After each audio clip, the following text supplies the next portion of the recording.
بسم اللہ الرحمن الرحیم۔ لاکھوں کروڑوں درود نبی کریم صلی اللہ علیہ وسلم اور آپ کی اہل بیت پر۔ السلام علیکم معزز خواتین و حضرات، مجھ ناچیز کو علی رضا کہتے ہیں۔ آج کا ہمارا موضوع سخن ہے ایک یہودی کے 3 لاجواب سوالات۔ خلیفہ عبد الملک بن مروان کے دور میں بغداد علم و حکمت کا مرکز تھا۔ اس دور میں دوست و دشمنان اسلام یہودیوں نے اسلام کو نظریاتی طور پر کمزور کرنے کے لیے بظاہر لاجواب کر دینے والے 3 سوالات دے کر ایک ایسے آدمی کو اسلامی دنیا میں بھیجا جو اعلیٰ طبقہ تک رسائی، بہترین مقررانہ صلاحیتوں اور باروب شخصیت اور آواز کا حامل تھا۔ اس نے پہل بغداد میں آ کر ایسی بڑی مساجد کا انتخاب کیا جہاں اسے زیادہ سے زیادہ سامعین مل سکتے تھے، اور پھر ان کے سامنے اپنا پہلا سوال رکھا کہ خدا سے پہلے زمین پر کیا تھا، جس کا جواب نہ تو عام آدمی بلکہ ائمہ مساجد جو بخوبی دینی تعلیم سے آگاہ ہوتے تھے دے سکے۔ مختلف مساجد میں جا کر یہ فتنہ پھیلانے کے بعد اس نے مدارس کا رخ کیا اور ہر کسی کو لاجواب کرتا گیا۔ اس دوران اس سازشی اور چالاک یہودی کی شہرت دربار شاہی تک پھیل چکی تھی۔ یہودی نے درجہ بدرجہ آگے بڑھتے ہوئے دربار خلافت تک بھی رسائی حاصل کر لی اور شاہی علماء دین کو چیلنج کرتے ہوئے اس سوال کا جواب مانگا، لیکن بدقسمتی سے کوئی عالم دین اس کے سامنے لب کشائی نہ کر سکا۔ محترم قارئین کرام، اب خلیفہ عبد الملک بن مروان جو کہ خود ایک بہت بڑے عالم دین تھے، ان کو اس واقعے کا بہت رنج تھا۔ انہوں نے اس یہودی کو دربار خلافت میں بطور شاہی مہمان ٹھہرنے کی اجازت دی اور کہا کہ تمہارے اس قیام کے دوران میں تمہارے 3 سوالوں کے جواب دوں گا۔ یہودی شاہد یہی چاہتا تھا۔ اس نے شاہی دعوت قبول کر لی۔ خلیفہ وقت نے ایسے علماء کی تلاش کا حکم دے دیا جو اس کے سوالات کے جوابات دینے کے متحمل ہو سکتے تھے، لیکن بدقسمتی سے کوئی بھی عالم اس کی توقعات پر پورا نہ اتر سکا اور یکے بعد دیگر تمام علماء شکست خوردہ انداز میں سر جھکائے واپس چلے گئے۔ خلیفہ عبد الملک اگرچہ تکلیف میں تھے لیکن مایوس نہ ہوئے۔ بالآخر ایک دن ایک درباری وزیر نے انہیں کہا کہ جہاں پناہ اگر کوفے کے ایک نوجوان عالم کو طلب کیا جائے تو یقین کامل ہے کہ وہ اس یہودی کو لاجواب کر سکے گا۔ عبد الملک مذکورہ آدمی کی عمر جان کر قدرے پریشان ہوئے۔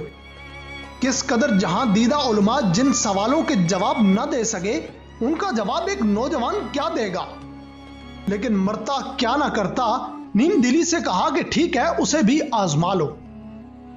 عزیز دوستو، اب شاہی اہلکاروں کو کوفے روانہ کر دیا گیا، جنہوں نے اس نوجوان کے دروازے پر دستک دی اور مدعا بیان کیا۔ تو وہ نوجوان اپنے والدہ محترمہ اور اپنے محترم استاد امام حماد سے اجازت لے کر دربار شاہی پہنچا، اور وہ مارکہ جس نے اسلامی دنیا اور خاص طور پر خلیفہ وقت کی نیندیں اڑا رکھی تھیں کو سر کرنے کے لیے اگلے دن دربار سجایا گیا۔ قابل قدر قارئین کرام، اب وہ قابل دید وقت آ چکا تھا جب وہ یہودی انتہائی تکبرانہ انداز کے ساتھ خلیفہ کے ساتھ کرسی پر براجمان ہوا، اور پھر چند ہی لمحوں کے بعد نورانی چہرے کا حامل وہ نوجوان چپکے سے درباریوں میں آ کر بیٹھ گیا۔ خلیفہ نے روایت کے مطابق سوال و جواب کا سلسلہ شروع کرنے کا حکم دیا۔ اس یہودی نے اپنے مخصوص متکبرانہ لہجے اور باروب آواز میں کہا کہ بتاؤ خدا سے پہلے کیا تھا۔ ابھی وہ اتنا ہی کہہ پایا تھا کہ اس نوجوان نے اسے روکتے ہوئے کہا کہ تم مانگنے والے ہو جبکہ میں دینے والا، اور ساتھ ہی خلیفہ سے درخواست کی کہ دینے والے کے منصب کا لحاظ کرتے ہوئے میری نشست کو اس کے ساتھ بدلنے کا حکم دے۔ خلیفہ نے نہ صرف خوش ہو کر اس یہودی کو عام درباریوں میں جا کے بیٹھنے کا حکم دیا اور اس نوجوان کو اس کی نشست سونپ دی، بلکہ اس کے لہجے کے اعتماد کی بدولت ان کی امید بھی بر آنے لگی۔ بہرحال قارئین کرام، سوال و جواب کا سلسلہ شروع ہوا۔ اس نے دوبارہ پوچھا کہ مجھے بتایا جائے کہ خدا سے پہلے کیا تھا، تو جواب میں اس نوجوان نے انتہائی اطمینان سے فرمایا کہ اعداد کا شمار کرو، تو اس نے گنتی گننا شروع کر دی۔ تو نوجوان نے ٹوکا اور فرمایا کہ صحیح شمار کرو۔ اس نے دوبارہ گنتی شروع کر دی، لیکن پھر درستگی کا حکم دیا، جس پر اس نے اکتا کر کہا کہ اور کس طرح شمار کروں؟ نوجوان نے کہا کہ 1 سے پہلے شمار کر۔ یہودی نے کہا کہ 1 سے پہلے تو کچھ بھی نہیں ہوتا۔ تو نوجوان نے ہنس کر کہا کہ 1 سے پہلے پوچھنے والا بے معنی سوال کیوں کرتے ہو؟ اس موقع پر خلیفہ وقت اور درباریوں کی خوشی دیدنی تھی۔ خلیفہ نے دوسرے سوال کا حکم دیا تو یہودی نے سوال پوچھا کہ خدا کا رخ کس طرف ہے؟ نوجوان نے چند گھڑی توقف کیا اور حکم دیا کہ شمع لائی جائے، جس کو جلانے کے بعد یہودی سے سوال کیا کہ مجھے اس روشنی کا رخ متعین کر کے دو، جس کے جواب میں اس نے کمزور لہجے میں کہا کہ یہ ممکن نہیں۔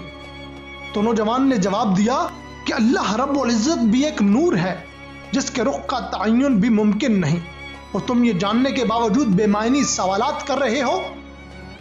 اس موقع پر یہودی اندر سے ٹوٹ چکا تھا۔ اس نے بے دلی سے کہا کہ آپ مجھے بتائیں کہ اللہ اس وقت کیا کر رہا ہے؟ نوجوان نے ہنس کر کہا کہ وہ ایک جہاں دیدہ دماغ کے حامل یہودی شخص کو ایک نوجوان کے سامنے شرمندہ کر رہا ہے، جس پر دربار میں خوشی کی لہر دوڑ گئی اور یوں یہ فتنہ ختم ہو گیا۔ میرے نہایت ہی محترم قابل قدر قارئین کرام، کیا آپ معزز احباب جانتے ہیں کہ وہ نوجوان کون تھا؟ وہ نوجوان حضرت نعمان بن ثابت رحمت اللہ علیہ تھے، جو کہ بعد میں امام ابو حنیفہ کے نام سے مشہور ہوئے۔ ناظرین، امید کرتے ہیں کہ آپ کو آج کی ہماری یہ ویڈیو اچھی لگی ہوگی۔ اگر ویڈیو اچھی لگے تو ہماری ویڈیو کو لائک کیجئے، اور اگر اب تک آپ نے ہمارے چینل کو سبسکرائب نہیں کیا تو کائنڈلی ہمارے چینل کو سبسکرائب